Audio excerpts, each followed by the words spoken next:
لیکن آج سب نے مینا روانہ ہونا ہے۔ مینا روانگی کے وقت صرف اپنی ضرورت کا سامان اپنے ساتھ اسٹوڈنٹ بیگ میں لے جائیں، باقی سامان اپنی رہائش گاہ یا ہوٹل میں رکھ جائیں۔ ضرورت کے سامان کی تفصیلات ہم اپنی پچھلی ویڈیو میں بتا چکے ہیں۔ آپ نے نماز ظہر سے پہلے مینا پہنچنا ہے۔ مینا کے مناسک حج میں آج آپ نے اپنے وقت پر 5 فرض نمازیں ظہر، عصر، مغرب اور عشاء قصر کر کے 2 رکعت اور پھر 9 ذی الحج کی نماز فجر بھی ادا کرنی ہے۔ رسول اللہ صلی اللہ علیہ وآلہ وسلم نے بھی مینا میں یہ 5 نمازیں ادا فرمائی تھیں۔ زیادہ مشقت نہ ہو تو نماز مینا کی مسجد خیف میں ادا کرنے کی کوشش کریں، ورنہ اپنے خیمے ہی میں ادا کریں۔ مینا میں قیام کے دوران تلبیہ، ذکر، استغفار، تلاوت قرآن کی کثرت کریں۔ یہ عبادت کے دن اور راتیں ہیں۔ اپنے رب کے حضور خوب گریہ ازاری کریں، گڑ گڑائیں، روئیں اور دل کھول کر دعائیں مانگیں۔ 9 ذی الحج کی فجر سے 13 ذی الحج کی نماز عصر تک ایام تشریق ہوتے ہیں، اس لیے تمام حاجی اور غیر حاجی نماز فجر کی ادائیگی کے بعد 1 مرتبہ تکبیر تشریق پڑھیں گے۔ تکبیر تشریق مد جہرن یعنی بلند آواز سے پڑھیں گے اور عورتیں آہستہ آواز سے پڑھیں گی۔ تکبیر تشریق کے الفاظ یہ ہیں: اللہ اکبر، اللہ اکبر، لا الہ الا اللہ، اللہ اکبر، اللہ اکبر وللہ الحمد۔ مینا میں فجر کی نماز ادا کرنے کے بعد تلبیہ اور ذکر کی کثرت کرتے ہوئے مینا سے میدان عرفات روانہ ہو جائیں گے، جہاں غروب آفتاب تک قیام کرنا ہے۔ 9 ذی الحج کا دن حاجیوں کے لیے سب سے اہم ہے۔ یہ دن وقوف عرفات کہلاتا ہے، جو حج کا رکن اعظم ہے اور اس کے بغیر حج نہیں ہوتا۔ میدان عرفات میں یوں تو کہیں بھی قیام کیا جا سکتا ہے، مگر جبل رحمت کے قریب وقوف کرنا افضل ہے، بشرطے کہ اس میں سہولت ہو۔ خود مشقت اٹھا کر یا دوسروں کو مشقت میں ڈال کر اس کی کوشش نہیں کرنی چاہیے۔ 9 ذی الحج کے دن رسول اللہ صلی اللہ علیہ وآلہ وسلم نے میدان عرفات میں مسجد نمرہ میں ظہر کے وقت میں ظہر اور عصر کی نمازیں ایک ساتھ 1 اذان اور 2 اقامت سے ادا کی تھیں۔ اس لیے تمام حاجی بھی یہاں 1 اذان کے ساتھ ظہر کے وقت میں ظہر اور عصر کی 2 نمازیں 1 اذان اور 2 اقامت سے اکٹھی پڑھیں گے، کیونکہ یہاں پر تمام حاجی شرعی طور پر مسافر ہوتے ہیں، اس لیے دونوں نمازیں قصر کر کے 2 رکعت ادا کرنی ہیں۔ دونوں نمازوں کے لیے الگ الگ اقامت کہی جائے گی۔ اس دن کے خاص اذکار میں چوتھا کلمہ، سورہ اخلاص، تلبیہ اور درود شریف، خصوصاً درود ابراہیمی ہیں، انہیں کثرت سے پڑھیں۔ حضرت عبداللہ عمر بن عاص رضی اللہ تعالیٰ عنہ سے روایت ہے کہ نبی کریم صلی اللہ علیہ وآلہ وسلم نے فرمایا: سب سے بہتر دعا عرفہ والے دن کی ہے، اور میں نے اب تک جو کچھ بطور ذکر کہا ہے اور مجھ سے پہلے جو دوسرے نبیوں نے کہا ہے، ان میں سب سے بہترین دعا یہ ہے: لا الہ الا اللہ وحدہ لا شریک لہ، لہ الملک ولہ الحمد وہو علی کل شیء قدیر۔ اللہ کے سوا کوئی معبود نہیں ہے، اس کا کوئی شریک نہیں، اسی کے لیے ساری کائنات کی بادشاہت ہے، اسی کے لیے ساری تعریفیں ہیں، اور وہ ہر چیز پر قادر ہے۔ حضور نبی کریم صلی اللہ علیہ وآلہ وسلم نے عرفات کے میدان میں اپنی امت کو نہیں بھلایا اور رو رو کر مغرب تک امت کے لیے دعائیں مانگی تھیں۔ اس لیے نبی کریم صلی اللہ علیہ وآلہ وسلم کے اوپر اگر عرفات میں ہم درود نہیں بھیجتے تو پھر کامیابی کیسے ہو سکتی ہے؟ اس لیے یہاں حضور پاک صلی اللہ علیہ وآلہ وسلم پر بے انتہا درود و سلام بھیجیں۔ یوم عرفہ کا دن دعاؤں کے خصوصی اہتمام اور ان کی قبولیت کا ہے۔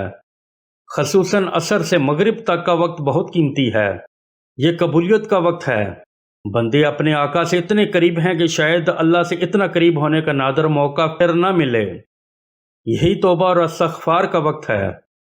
اللہ تعالیٰ قرآن پاک کی سورہ بقرہ آیت 186 میں ارشاد فرماتا ہے: اور اے نبی، جب میرے بندے آپ سے میرے بارے میں سوال کریں تو آپ کہہ دیں کہ میں بہت ہی قریب ہوں، میں پکارنے والے کی دعا قبول کرتا ہوں۔ جب وہ مجھے پکارتا ہے تو لازم ہے کہ وہ میری بات مانیں اور مجھ پر ایمان لائیں تاکہ وہ ہدایت پائیں۔ اسی لیے میدان عرفات میں اپنی دنیا و آخرت، اولاد اور اپنے والدین کے لیے دعا مانگیں۔ میرے سمیت جن جن کے والدین فوت ہو گئے ہیں ان کی مغفرت کے لیے دعا مانگیں، اپنے ملک اور مسلم امت کے لیے بھی دعا مانگیں۔ ان دعاؤں کو مانگتے ہوئے نہایت عجز و انکساری سے کام لیں، بالکل ایسے ادب سے کھڑے ہو کر دعا کریں جیسے آپ اللہ تعالیٰ کے دربار میں اس کے حضور کھڑے ہیں۔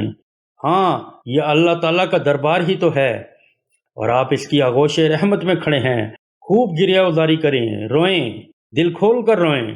یہ سب سے قیمتی وقت ہے اپنی ذات کو اللہ تعالیٰ کے قریب لانے کا، اس لیے اللہ تعالیٰ کے سامنے خوب روئیں، گڑ گڑائیں۔ رونا نہ آئے تو رونے کی کوشش کریں۔ غروب آفتاب کے بعد مغرب کی نماز پڑھے بغیر تمام حجاج نے میدان عرفات سے نکل کر مزدلفہ پہنچنا ہے۔ اس سارے راستے میں تسبیح، ذکر اور تلبیہ میں مصروف رہیں۔ وقوف مزدلفہ حج کا ایک واجب ہے۔ مزدلفہ پہنچنے پر آپ کو شدید تھکاوٹ ضرور محسوس ہوگی، اس لیے نماز سے فارغ ہو کر بے شک آپ 1 سے 2 گھنٹہ سو جائیں اور پھر تازہ دم ہو کر عبادت میں مشغول ہو جائیں۔ آج کی رات مزدلفہ ہی میں گزارنی ہے۔ یہ رات شب قدر سے بھی افضل ہے۔ یہاں ساری رات جاگنا افضل ہے، لیکن لیٹنا یا سونا منع نہیں ہے۔ ساری زندگی پڑی ہے سونے کے لیے، لیکن ایسی رات زندگی میں شاید ہی دوبارہ نصیب ہو۔ یہ رات خوش نصیب لوگوں کو ہی ملتی ہے۔ اس رات کو انوار الہی کی بارش ہوتی ہے۔ یہاں رات بسر کرنے والوں کو رحمت الہی اپنے دامن میں لے لیتی ہے۔ اس لیے رات جاگ کر اللہ تعالیٰ کی عبادت، ذکر، توبہ استغفار، درود شریف پڑھنے اور نفل ادا کرنے میں گزاریں۔ مزدلفہ میں نبی کریم صلی اللہ علیہ وآلہ وسلم نے مسجد مشعر الحرام کے پاس قیام کیا تھا۔ مزدلفہ میں حاجی ایک اذان اور 2 الگ الگ تکبیروں کے ساتھ عشاء کے وقت میں مغرب اور عشاء کی قصر نمازیں پڑھیں گے۔ فجر کی نماز بھی یہیں پڑھنی ہے، جس کے بعد قصر سے اللہ تعالیٰ کا ذکر کریں اور اس کے بعد بہتر ہے کہ کھڑے ہو کر دعا کریں حتیٰ کہ خوب سفیدی ہو جائے اور سورج طلوع ہونے سے پہلے مینا روانہ ہو جائیں۔ مزدلفہ میں تہجد کی نماز نہیں ہے، کیونکہ نبی کریم صلی اللہ علیہ وآلہ وسلم نے اس رات یہاں تہجد نہیں پڑھی تھی۔ حجاج نے شیطان کو مارنے کے لیے کنکریاں بھی یہیں سے جمع کرنی ہیں۔ چنے کے دانے کے برابر تقریباً 70 کنکریاں کپڑے کی تھیلی یا پلاسٹک نیسلے کی چھوٹی بوتل میں جمع کر لیں۔ اسے استعمال کرنا بھی آسان ہے۔ واضح رہے کہ ان کنکریوں کو دھونا بدعت ہے۔ حج کے تیسرے دن 10 ذی الحجہ کو حاجی فجر کی نماز مزدلفہ میں پڑھ کر سورج طلوع ہونے سے قبل مزدلفہ سے مینا کی طرف روانہ ہو جائیں گے اور راستے میں تلبیہ، تسبیحات، توبہ استغفار اور درود شریف کا ورد کرتے رہیں اور کثرت سے دعا کریں۔ مزدلفہ سے مینا کے راستے میں وادی محصر، فیل والوں کی وادی آتی ہے۔ یہ وہ جگہ ہے جہاں یمن کے بادشاہ ابرہہ پر اللہ تعالیٰ نے عذاب نازل فرمایا تھا اور ابابیلوں کے جھنڈ نے ابرہہ کے لشکر کو تہس نہس کر دیا تھا۔ اسی وجہ سے اس وادی سے تیزی سے گزرنے کا حکم ہے۔ آج حجاج کرام مینا میں مندرجہ ذیل افعال سر انجام دیں گے۔ سب سے پہلے حجاج نے بڑے شیطان کو 7 کنکریاں مارنی ہیں۔ اگر آپ مزدلفہ میں کنکریاں جمع نہیں کر سکے تو مینا سے بھی کر سکتے ہیں۔ بس احتیاط یہ کرنی ہے کہ جہاں شیطان کو کنکریاں ماری جا رہی ہیں وہاں سے کوئی کنکری نہیں اٹھانی، کیونکہ احادیث میں آتا ہے کہ جو کنکری ٹکرا کر واپس آتی ہے وہ مردود ہو جاتی ہے۔ یہاں ترتیب میں پہلے چھوٹا، پھر درمیان اور آخر میں بڑا شیطان آتا ہے۔ کنکریاں مارنے سے پہلے تلبیہ پڑھنا بند کر دینا ہے اور ہر کنکری مارتے وقت تکبیر، بسم اللہ اللہ اکبر پڑھنی ہے۔ رمی کے لیے کنکریاں ایسی ہوں کہ انگوٹھے اور شہادت والی انگلی سے پکڑ کر پھینکی جا سکیں۔ حضرت جابر رضی اللہ تعالیٰ عنہ کہتے ہیں کہ میں نے رسول اللہ صلی اللہ علیہ وآلہ وسلم کو دیکھا کہ آپ صلی اللہ علیہ وآلہ وسلم ایسی کنکریوں سے رمی کر رہے تھے جو انگوٹھے اور شہادت والی انگلی کے درمیان پکڑی جا سکتی ہیں۔ مینا میں شیطانوں کی رمی کے وقت ہجوم اور حاجیوں کا زبردست ریلا ہوتا ہے، اس لیے کنکریاں مارنے کے لیے مقررہ فاصلے کے قریب ہو کر ہجوم میں شامل ہونے سے پہلے اپنے ساتھیوں سے کوئی جگہ طے کر لیں کہ ہجوم میں بچھڑ جانے کی صورت میں کنکریاں مار کر وہاں جمع ہوں گے اور بعد میں آنے والوں کا انتظار کریں گے۔ رمی سے فارغ ہو کر آپ نے مینا میں قربانی کرنی ہے، جو حج کے شکرانے کے طور پر کی جاتی ہے، اور اگر اللہ تعالیٰ نے آپ کو استطاعت دی ہے تو اپنے ورثاء کو کہہ کر اپنے گھر پر بھی واجب قربانی کا اہتمام کریں۔ اللہ تعالیٰ کے نبی صلی اللہ علیہ وآلہ وسلم نے یہاں 100 اونٹ قربان کیے تھے۔ قربانی کے بعد آپ نے سر کے بال منڈوانے ہیں۔ یاد رہے کہ جب تک قربانی نہ ہو جائے سر کے بال نہ منڈوائیں، اس میں بہت احتیاط کی ضرورت ہے۔ بہت سے لوگوں سے یہ غلطی ہو جاتی ہے کہ کنکریاں مارنے کے فوراً بعد بال منڈوا دیتے ہیں، جو غلط ہے۔ قربانی کی تصدیق ہونے کے بعد بال منڈوائیں، جو صحیح طریقہ ہے۔ حج تمتع اور قران کرنے والوں کو قربانی کے بعد، جبکہ حج افراد کرنے والوں کو 10 ذی الحجہ کی رمی کے بعد بال کٹانا جائز ہے۔ سر کے بالوں کو منڈوانا چاہیے، جسے حلق کہتے ہیں۔ یہاں پورے سر سے انگلی کے پور کے بقدر بال بھی کٹائے جا سکتے ہیں، اسے قصر کہتے ہیں۔ حلق کرانے کی بہت زیادہ فضیلت بیان ہوئی ہے۔ نبی کریم صلی اللہ علیہ وآلہ وسلم نے سال منڈوانے یعنی حلق کرانے والوں کو 3 بار دعا دی ہے، جبکہ بال ترشوانے والوں یعنی قصر کرانے والوں کو 1 بار دعا دی ہے۔ اگر کسی کے سر میں بال نہ ہوں تو پھر بھی سر پر اسرا پھیر لینا لازمی ہے۔ مستحب ہے کہ سر منڈوانے کے بعد ناخن اور مونچھ کی بھی اصلاح کر لیں۔ خواتین اپنی چوٹی کے کنارے سے 1 انگلی کے پور کے برابر بال کاٹیں گی۔ رمی اور قربانی کے بعد محرم اپنے بال خود بھی کاٹ سکتا ہے اور دوسرے محرم کے بھی کاٹ سکتا ہے۔ خواتین کو یہ مسئلہ خاص طور پر یاد رکھنا چاہیے کہ رمی اور قربانی کے بعد خود بال کاٹ لیں یا شوہر یا محرم رشتہ دار سے کٹوائیں۔ غیر محرم افراد جو اس وقت کینچی لے کر کھڑے ہوتے ہیں، ان سے بال کٹانا جائز نہیں۔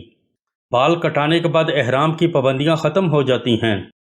اب سلے ہوئے کپڑے اور خوشبو وغیرہ کے استعمال جائز ہے، جبکہ صرف شوہر کے لیے بیوی اب بھی حرام ہے، جو طواف زیارت کے بعد حلال ہوگی۔ منی میں رمی، قربانی، حلق یا قصر کے بعد مکہ معظمہ جا کر بیت اللہ کا طواف کرنا فرض ہے۔ اسے طواف زیارت کہتے ہیں اور یہ حج کا لازمی رکن ہے۔ طواف زیارت کا افضل وقت 10 ذی الحجہ کو طلوع آفتاب کے بعد شروع ہو جاتا ہے اور 12 ذی الحجہ کی غروب آفتاب سے پہلے تک کا ہے۔ البتہ اگر دشواری نہ ہو تو 10 ذی الحجہ کو کرنا زیادہ افضل ہے۔ طواف زیارت رات یا دن کسی بھی وقت کر سکتے ہیں۔ آپ نے حج کا جو احرام باندھا تھا وہ حج تمتع کا تھا، اس لیے طواف زیارت کے بعد صفا و مروہ کے درمیان صحیح واجب ہے۔ یہ صحیح آپ بغیر احرام کے اپنے روزمرہ کے کپڑوں میں کریں گے، کیونکہ احرام کی پابندیاں تو پہلے ہی ختم ہو چکی ہیں۔ طواف زیارت کے بعد واپس منی میں آنا ہوتا ہے۔ البتہ 12 ذی الحجہ کو رمی کرنے کے بعد طواف زیارت کر کے منی واپس آنے کی ضرورت نہیں ہے۔ طواف زیارت کے بعد شوہر کے لیے بیوی بھی حلال ہو جاتی ہے۔ حج کے چوتھے دن آج آپ نے تینوں جمروں کی رمی کرنا ہے۔ رمی کا افضل وقت زوال کے بعد سے غروب آفتاب تک کا ہے، لیکن عورتوں اور ضعیف افراد کے لیے صبح صادق سے بھی جائز ہے۔ یاد رہے کہ چھوٹے اور درمیانے جمرے کو کنکریاں مارنے کے بعد دعا کرنا مستحب ہے۔ ایک جمرہ سے دوسرے جمرہ تک پہنچنے کے وقفہ کے دوران تکبیر، تسبیح و تحلیل، استغفار اور درود شریف کثرت سے پڑھیں۔ اگر کسی حاجی کو کنکریاں مارتے ہوئے گنتی میں شک پڑ جائے تو جس گنتی پر اسے یقین ہے اس پر اعتماد کرتے ہوئے باقی گنتی مکمل کر لے۔ اگر آپ کسی بھی وجہ سے 10 ذی الحجہ کو طواف زیارت نہیں کر سکے تو آج کر لیں۔ حج کے 5ویں دن 12 ذی الحجہ کو آج آپ نے پھر تینوں جمرات یعنی شیطانوں کو 7 کنکریاں مارنی ہے۔ آج کی رمی کے بعد 13 ذی الحجہ کی رمی کے لیے منی میں مزید قیام کرنے یا نہ کرنے کا آپ کو اختیار حاصل ہے۔ اگر آپ 12 ذی الحجہ کی رمی کے بعد منی سے مکہ مکرمہ واپس جانا چاہتے ہیں تو لازماً نماز مغرب سے پہلے منی سے نکل جائیں۔ غروب آفتاب کے بعد منی سے جانا مکروہ ہے۔ اب آپ کو چاہیے کہ رات منی میں ہی گزاریں۔ اب اگر آپ 13 ذی الحجہ کی رمی کیے بغیر منی سے مکہ مکرمہ چلے گئے تو دم دینا پڑے گا۔ 13 ذی الحجہ کی رمی اصل میں واجب نہیں ہے، بلکہ اس کی بہت زیادہ فضیلت بیان ہوئی ہے، لیکن اگر 13ویں کی صبح منی میں ہو جائے تو اس دن کی رمی بھی واجب ہو جاتی ہے۔ ارشاد باری تعالیٰ ہے، اور قیام منی کے دنوں میں جو گنتی کے دن ہیں اللہ کو یاد کرو۔ اگر کوئی جلدی کرے اور 2 ہی دن میں چل دے تو اس پر بھی کچھ گناہ نہیں، اور جو بعد تک ٹھہرا رہے اس پر بھی کچھ گناہ نہیں۔ یہ باتیں اس شخص کے لیے ہیں جو اللہ تعالیٰ سے ڈرے، اور تم لوگ اللہ تعالیٰ سے ڈرتے رہو اور جان رکھو کہ تم سب اس کے پاس جمع کیے جاؤ گے۔ اب آپ 13 ذی الحج کی رمی کے بعد واپس مکہ مکرمہ چلے جائیں۔ اب حج کے تمام ارکان ادا ہو چکے ہیں اور صرف طواف وداع باقی رہ گیا ہے۔ وداع کے معنی رخصت ہونے کے ہیں، گویا یہ طواف بیت اللہ سے فراق اور رخصتی کا ہے۔ جو حجاج آفاقی ہیں یعنی حدود میقات سے باہر کے رہنے والے ہیں، ان کے لیے حج کے بعد طواف وداع واجب ہے اور یہ حج کا آخری واجب ہے۔ اگر آپ طواف وداع کے بعد کسی ضرورت سے مکہ مکرمہ میں ٹھہر گئے ہیں تو واپسی کے وقت طواف وداع دوبارہ کر لینا مستحب ہے۔ طواف وداع کا وقت طواف زیارت کے بعد شروع ہو جاتا ہے اور اختتام کا کوئی وقت مقرر نہیں، تکمیل حج کے بعد کبھی بھی کیا جا سکتا ہے۔ بہتر یہ ہے کہ مکہ مکرمہ سے رخصت ہوتے ہوئے آخر میں طواف وداع کر لیں۔ طواف وداع میں صفا مروہ کی صحیح نہیں ہے، خانہ کعبہ کے ساتھ چکر لگائیں، اس کے بعد طواف کی 2 رکعتیں پڑھ کر آب زمزم پی لیں۔ اس آخری طواف کے موقع پر دل کھول کر اپنے لیے دعائیں مانگیں، مغفرت، تندرستی، سلامتی، ایمان، حج اور کاروبار میں برکت، خاتمہ بالخیر، غرض جو بھی آپ کی مرادیں ہوں اپنے لیے اور اپنے رشتہ داروں کے لیے سب مانگیں۔ اللہ تعالیٰ آپ کا حج قبول فرمائے۔ میری درخواست ہے کہ دوران حج مجھے، میری فیملی اور خصوصاً میرے مرحوم والدین اور تمام مسلم امت کو بھی اپنی دعاؤں میں یاد رکھیں۔ ہمیں امید ہے کہ آج کی ویڈیو آپ کو پسند آئی ہوگی۔ ویڈیو کو لائک اور شیئر کریں، ہمارے چینل کو سبسکرائب کریں اور ساتھ لگے بیل کے بٹن کو بھی دبا دیں تاکہ ہماری تمام اسلامی ویڈیوز آپ تک پہنچ سکیں۔ اللہ حافظ۔